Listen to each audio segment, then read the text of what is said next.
A paz do Senhor Jesus, seja muito bem-vindo ao Jovem Cristão. Deus possa abençoar a sua vida, família, casa e ministério. Bem-vindo a mais um devocional diário. Hoje quero estar falando sobre um tema muito falado, muito pregado, mas muito glorioso: joio e o trigo. Antes, porém, de iniciarmos a leitura bíblica, eu já te convido a se inscrever neste canal, curtir este vídeo, ativar o sininho das notificações e compartilhar com mais alguma outra pessoa. Vamos ler? Evangelho de Mateus, capítulo de número 13, a partir do versículo 24, que assim vai dizendo: Propôs-lhes outra parábola, dizendo: O reino dos céus é semelhante ao homem que semeia boa semente no seu campo. Mas, dormindo os homens, veio seu inimigo e semeou o joio no meio do trigo, e retirou-se.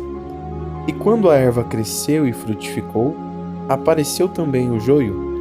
E os servos do pai de família, indo ter com ele, disseram-lhe: Senhor, não semeaste tu no teu campo boa semente? Por que tem, então, joio? E ele lhes disse: Um inimigo é quem fez isso. E os servos lhe disseram: Queres, pois, que vamos arrancá-lo?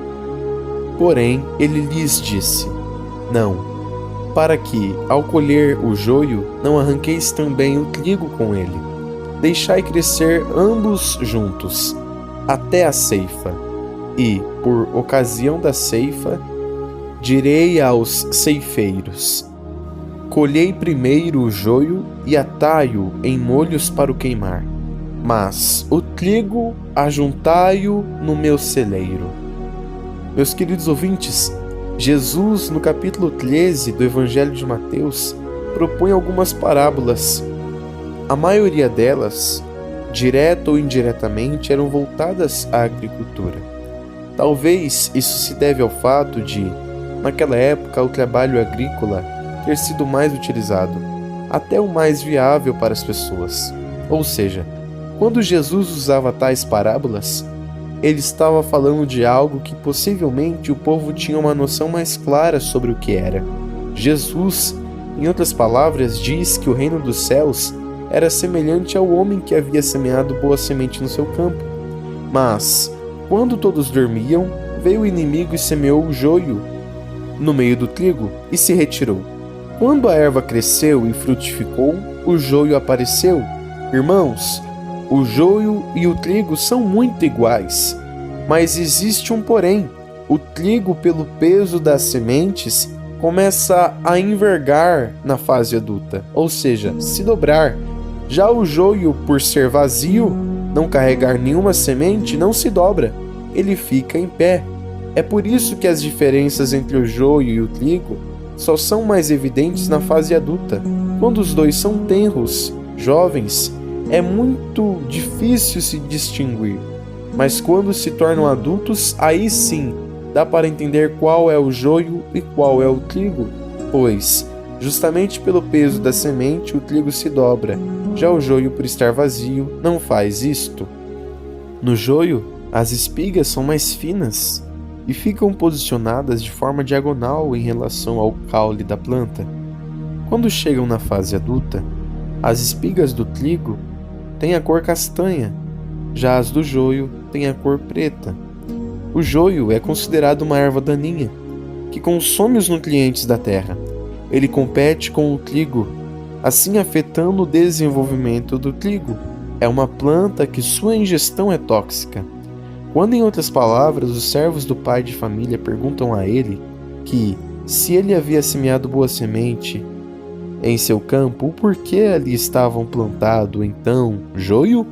O pai de família lhes responde que fora um inimigo que havia feito aquilo.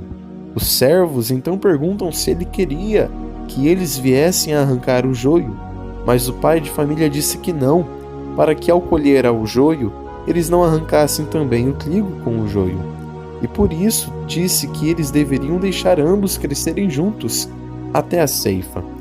E por ocasião da ceifa, o pai de família diria aos ceifeiros para eles colherem primeiro o joio e atarem-o em molhos para o queimar, mas o trigo eles ajuntariam no celeiro do pai de família. Meus irmãos e ouvintes, esta passagem não serve para nós de uma maneira precipitada tirarmos nossas próprias conclusões da vida daquelas pessoas que nós julgamos serem joios. O joio é algo semeado pelo inimigo. O joio não tem prazer em produzir realmente algo bom. Na verdade, ele não tem essa capacidade. Ele vem para minar a fé do trigo. Mas, olhando do ponto de vista, saindo dos campos da ceifa, vindo para o nosso mundo, se não houver joio, muitas vezes o trigo se acomoda com as boas condições. Na ausência do joio, na lógica natural, certamente o trigo vai crescer com mais velocidade, com mais propriedade, pois só ele vai consumir os nutrientes da terra com os outros trigos. Mas, muitas vezes na íntegra, na ausência do joio, o trigo acaba buscando o comodismo. Se o vento não tenta nos impedir, não vamos ter ânimo para lutar contra ele. Ore para que Deus venha converter aquelas pessoas que têm ocupado a posição de joio em trigo, para que ambos sejam trazidos para o mesmo lugar, para o celeiro do Senhor. Quando o vento soprar, só então neste momento veremos a diferença entre os que servem a Deus e os que não servem, entre os justos e os ímpios. O processo de tempo envolve dor, mas é uma dor necessária para que nós venhamos a estar claros que quem nos alistou para a guerra nos dá a capacitação para lutarmos. Talvez a taxa de crescimento do joio pode até parecer mais rápida que a do trigo. Afinal, ele não carrega nada dentro. Mas aquilo que é rápido não é duradouro. Já aquilo que envolve um processo de tempo para se concretizar está alicerçado na rocha, leva as sementes dentro de si, leva tempo para erguer, para se levantar, para subir, para crescer, leva um tempo que é necessário.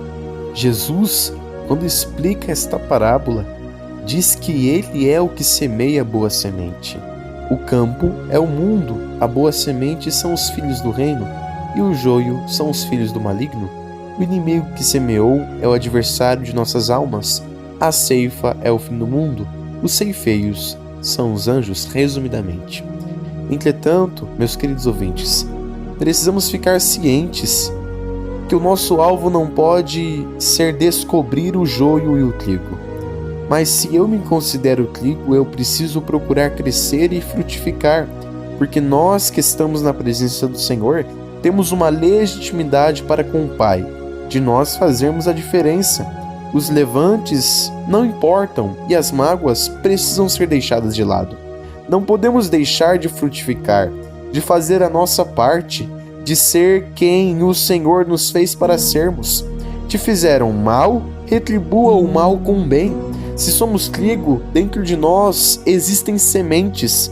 Eu preciso pensar que se alguém me fez o mal, eu preciso retribuir com o bem, porque o mal não está em mim. E eu não posso dar algo que primeiro eu não recebi. Nós já recebemos o Espírito Santo, que nos impulsiona ao caminho do perdão e da mudança de atitude. Somente o eterno e poderoso semeador sabe distinguir quem é o joio e quem é o trigo. Eu só sei que quero me esforçar para fazer o bem sem olhar a quem. E não me importar se vão me responder com gratidão ou ingratidão. Aquilo que fazemos para Deus, fazemos não visando algo em troca, mas depositando a nossa gratidão no Senhor. Faça o bem a alguém como gratidão ao bem que o Senhor já fez por você. O trigo e o joio crescem junto. O trigo e o joio crescem. Eles crescem. Mas no dia da ceifa, no tempo da colheita, o joio será ceifado para ser lançado ao fogo, mas o trigo será ceifado para ser levado ao celeiro do Senhor. Então, independentemente do quão esteja sendo difícil, perceba, nós precisamos entender que apesar das lutas, apesar das provas, apesar da tempestade, apesar do tempo árduo que estamos enfrentando, nós precisamos sempre ter em vista o firme propósito do Senhor. Meu irmão, frutifique, que nós possamos frutificar. As condições Deus já te deu. Você tem condições de frutificar. Você pode até se perguntar, você pode até fazer essa pergunta: como que eu vou frutificar? Talvez você pense que por não ter recebido o bem e só ter recebido o mal de certas pessoas, você seja incapaz de frutificar. Perceba, na cruz, Jesus deu aquilo que os outros precisavam. Jesus roga ao Pai, Jesus clama ao Pai. O texto diz, Jesus fala: Pai, perdoa-lhes, porque eles não sabem o que fazem. Ou seja, apesar de eles estarem fazendo tudo aquilo com Jesus, Jesus ainda assim tinha a capacidade de os perdoar. Então, independentemente do que fizeram, nós precisamos frutificar, porque uma das maiores evidências de que nós somos trigo na presença do Senhor é a constância dos frutos.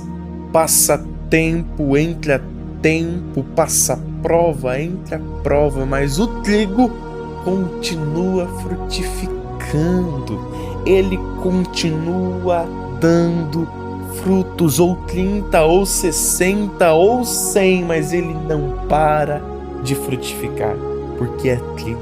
Agora, o joio, esteja o tempo ruim ou mal, ele não frutifica, porque o coração está amargurado, porque a semente está cheia de amargura. Ele não frutifica, dentro dele não há nada. Mas o trigo, dentro do trigo existe bondade. Dentro do trigo existem os frutos do Espírito Santo. Dentro do trigo existe uma diferença. E o mundo busca isso. O mundo busca essa diferença. Que nós, com esse testemunho, com essa diferença que saia de nós, nós venhamos a convencer as pessoas de que o melhor caminho é o caminho do Senhor Jesus. Ele é o único caminho que leva ao Pai. Ele é a única verdade, o único caminho e a única vida que conduz ao Pai.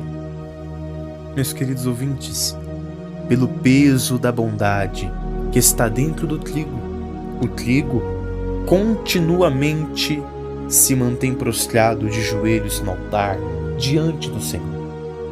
Mas o joio vazio, seco, acaba ocupando a posição de altivez, prepotência e insensatez.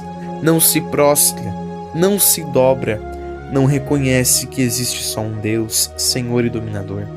Não podemos deixar com que a frieza espiritual nos torne em joios.